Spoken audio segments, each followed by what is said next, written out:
So what's up guys, nandito naman tayo sa panibagong araw. So ngayon ay nandito kami sa kabukiran o sa kabundukan.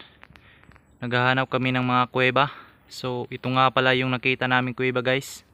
Kung makikita niyo, ayan, papasukin natin, sisilipin lang natin at mag-iingat tayo para iwas disgrasya. Nakikita niyo guys, oh, ito yung kuweba na matatagpuan sa aming kabukiran. Grabe ang dilim. Ito guys, oh.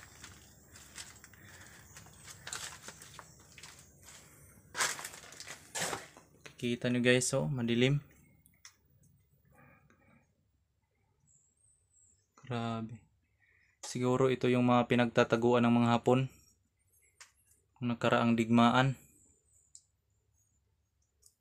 Meron kaya itong mga likas na yaman dito nakatago.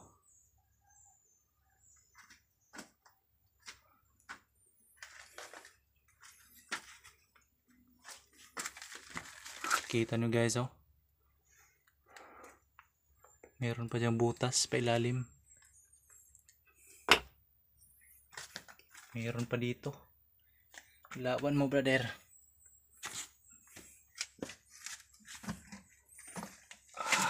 Dahan-dahan lang tayo. Kita niyo mga bato.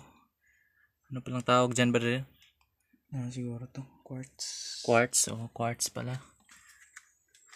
Nahugmok na dali. Oh.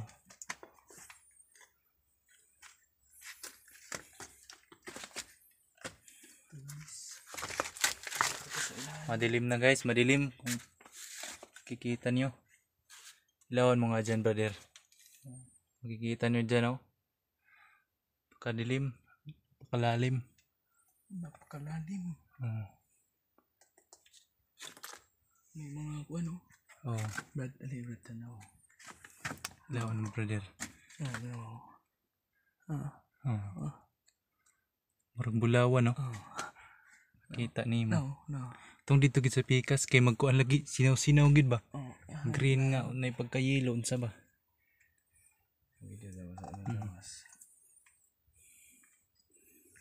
So yan guys, kikita nyo. Dito tayo sa loob ng kuweba.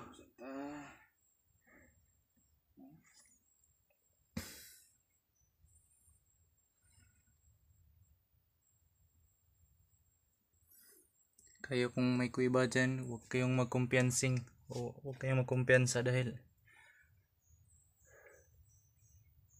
yan, makikita nyo.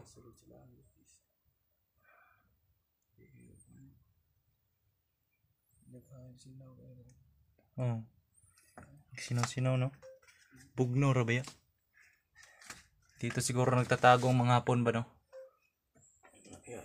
Oh.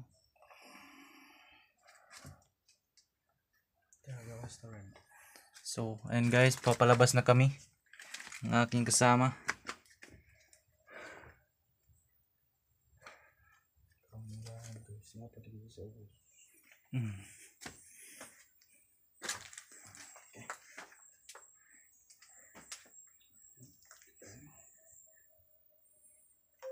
So, and guys, patapos na, palabas na kami. So, sa mga nag-view dyan sa video, pakitapos at huwag kalimutang mag-like para laging updated sa mga video.